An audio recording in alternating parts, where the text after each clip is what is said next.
Joey Jones. Hi, man. How are you doing? I'm doing pretty good, Kurt. How about yourself? I'm doing fine too. It's a little warmer here probably than where you are, but It's a few degrees below freezing. I'm just in Sweden for a few days. Been working with the Swedish female team in preparation for the World Championships, and off to Wemby tomorrow. So it's a yeah, busy schedule time of year.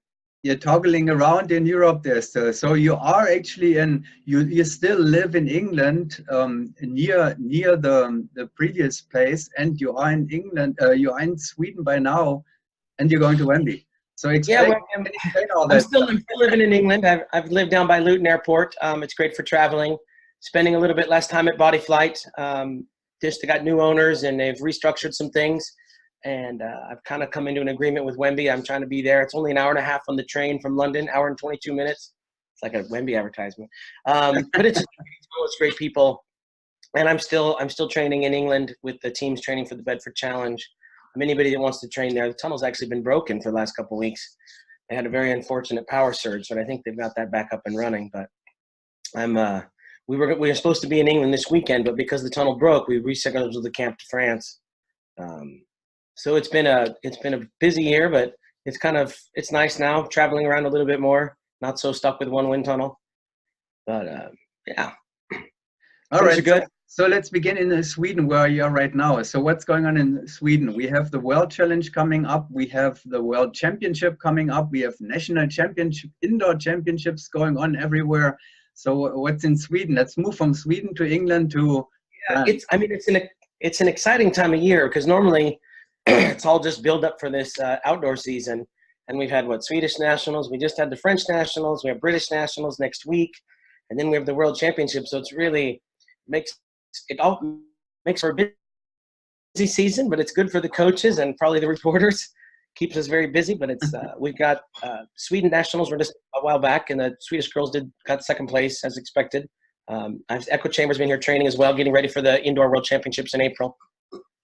So I just was here with the Swedish girls. I've been coaching them this year as one of my other teams, and it's going good. You know, I kind of came in late in the season with them, so we're not changing a lot, but just trying to clean up some things and see if they can pull off. It's going to be a big race, I think, at the Indoor World Championships in that female category for that bronze medal position. I'm not for sure if the U.S., the Polish, Swedish, China, those teams are going to be able to make the jump to compete with the French girls or the British girls. But there's going to be a battle for that first and second, and probably a really tight battle for third. It's going to be exciting to watch. I can possibly see that. I mean, the French team is not, the world champion, the outdoor world champion. That's a different lineup. The Nefties. Yeah, but Nefties beat the NFTO at the Win Games. Not too far though. That's what I mean. There's a big battle for first and second, but they were definitely a little bit ahead, I feel, of the rest of the category out there. Did you There'll be see a battle the for US first and team? second. Did Say you again? did you see the US team at Paraclete? Yeah, they were 22-7, I think, what was the average? It was a fast draw, the U.S. Nationals on. I think they were higher than that. I think they were almost at a 24 average. So they're not too far away either. Or maybe I don't know, but it looks like they have a very, it was a pickup team basically. Yeah, so if they do some training, they could get in that mix. If they're 23-7, the last round was like 18-10-8 or something. It's pretty slow round, the round 11 at the U.S. indoor. But 23-7 is a bit above the rest of those teams. So maybe if they do some training, who knows what they're going to do. Yeah, now they will probably, and they have the 16-foot chamber at Paraclete. So, I mean, that's interesting too, that this year we have a 16-foot scenario, and now the World Paraclete was 16 anyway, and then the World Challenge with a 16-foot chamber, and then to Wemby with a 17-foot or whatever that is. It's 17-foot out there in Wemby, yeah. That's where they've got the demo event for the 8-way. Should be fun to watch. Yep, and the French national indoors, which we just said, that was in a 14-foot. How about those kids? Yeah, fantastic. The junior team beat the outdoor open team as well as the current indoor lineup of the Nefties. But and we are talking AAA, so they're going back to AA for the World Meet. Well, there was we had a meeting in Bahrain about the kids and should they go up to a 10-round average and have a normal draw. And everybody agreed that they should. They're handling it really well. And this French team just showed that they can compete, obviously, with anybody. Well, the Czech team, the Czech girls have done the same. You know, they have already been competing in AAA. Yeah, so hopefully the FAI will get on board and keep up with these local and national competitions and see that, you know, the kids can handle it. We don't need to hold them back. They're obviously one of the. I mean, they're third best team in France right now. Can they handle double duties? What do you think? Did you follow this discussion about, you know, now they're excluding actually the juniors from competing in 2 events at the same time, at the same Really? event? Mm-hmm. Oh, yeah, they cannot. It's only for juniors, you know. I mean, you cannot compete in 4-way open, 4-way women at the same time. So that kind of makes sense. But they're also now restricting juniors to compete only in juniors, even though when they're older than 15 years old, they can compete in the open class, but then only in the open class. Right. Well, then you have to choose. The draw is the same, so you kind of. If they're doing a double A and a triple A. Yeah, it's a different draw. Right. Oh well, whatever. Let's talk about other stuff. Let's go to England now. So we've got the British Nationals coming up. It's going to be great to see that showdown between ACM and NFTO. NFTO has held the top outdoor and indoor spot in England for the last year. I know I just saw ACM at Wembley. They were training their butts off. They feel like they had a bit of a breakthrough at the camp with the U.S. Nationals, and they're hoping to get that spot at the British Nationals and claim the top spot, both in the open and obviously in the overall. Well, there's also Chimera registered for the World Challenge. You know, who else is out there in England? I spoke with ACM and the girls are they finally got a lineup set up. So they're going to be there, and they're doing a little bit of training, not a ton. They're really focusing on the outdoor, from what I heard. And then you've got Chimera that they're also training. They had a pretty good showing at the Win Games. I mean, what happened in the first round? They had zeros in the first 5. Did they arrive late, or what happened? I think there might have been a scheduling issue. I don't want to throw anybody under the bus, but in the previous years, the Win Games has been a 2-day competition. Mm-hmm. So if you showed up Thursday, you could compete Friday and Saturday. And this year they extended it to a 3-day format. And I'm not for sure everybody read the memo. So they showed up based on the previous multiple years. I mean, it makes sense. Every year the schedule had been the same until this year. But they didn't quite read the memo. So they showed up Thursday night to see competition in full swing. Oh, my. The competition did allow them to do all the rounds and scored them all for them. So they did get a starting 10-point average. I'm not exactly sure what it was. So they were really nice to him and said, look, we'll let you do the flights and we'll give you the score, but we obviously can't post it because it's not legal. I didn't know those scores. I only saw the zeros. Yeah, they didn't. They weren't allowed to post it because it wasn't technically, legal in the competition. Yeah. But because they paid the entry fees, the meet management was really nice to them and said, look, we'll let you fly your time in the evening and we'll have the judges judge it for you when they have a break. So at least they got to get their average and get scored and all that. At the team that I'm on is Eros. We were behind Chimera last year.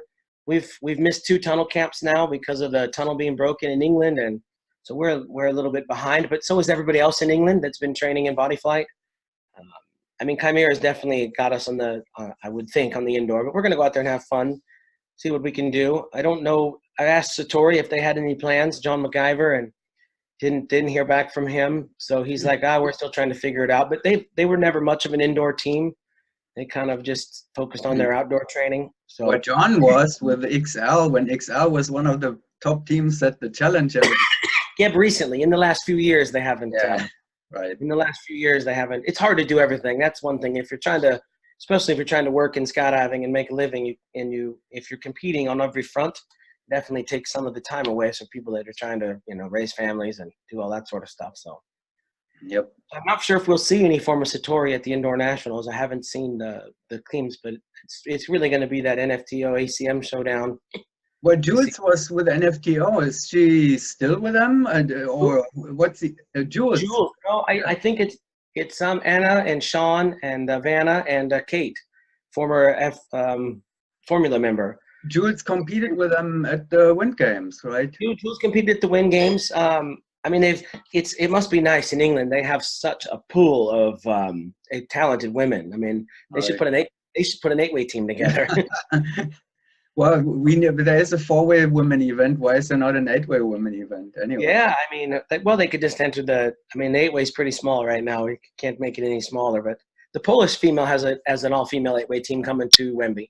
Polish I girls do. saw that somewhere. Yeah. Interesting. So they've been training with Thomas out there in Wemby, so that should be fun.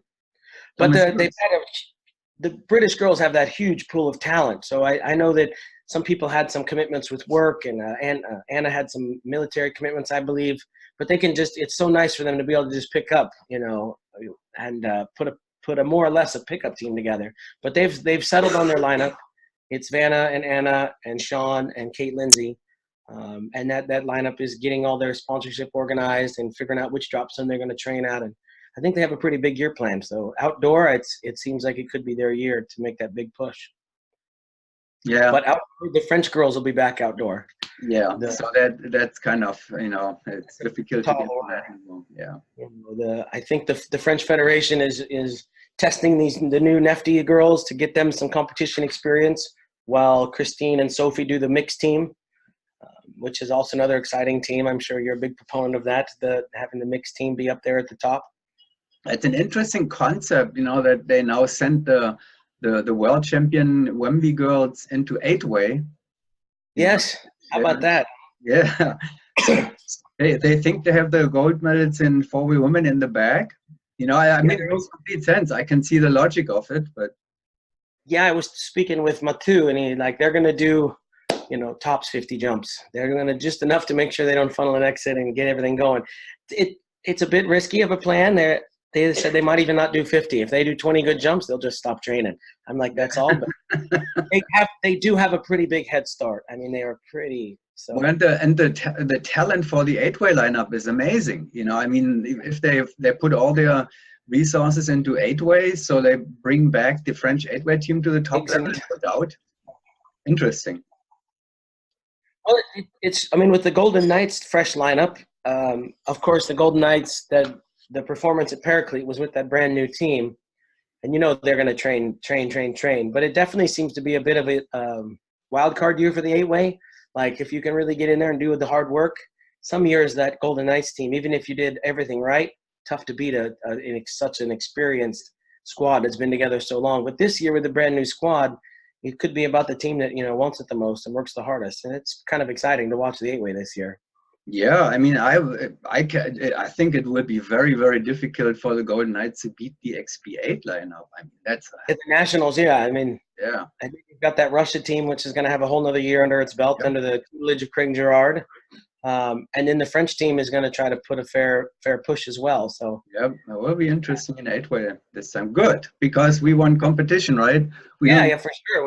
We got a showdown at the U.S. Nationals. Is the first big 8-way competition that everybody's going to be looking at to see if the Golden Knights can catch that XP8 lineup. But that was a pretty solid performance in the indoor scene there. It's 29 pushing the 30 average. So yeah, definitely and I spoke to BK the other day, and he's like, no, we're all in. We're putting all of our cards on the table, and we're not. The Golden Knights are going to have to do something special if they want to beat us. So let's see what the Golden Knights.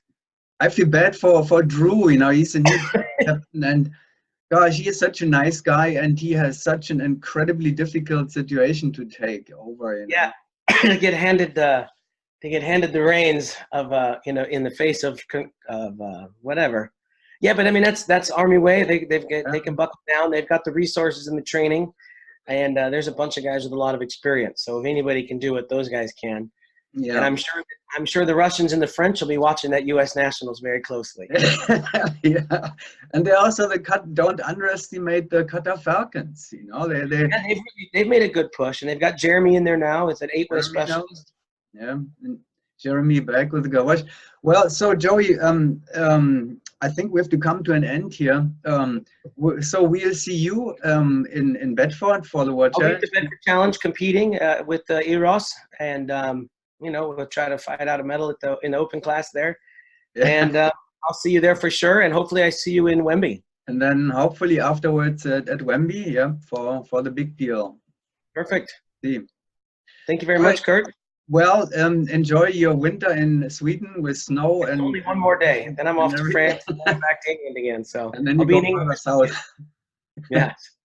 Okay, Joey. Thanks a lot, man. Kurt, Thank you very take much. care. Bye. See ya.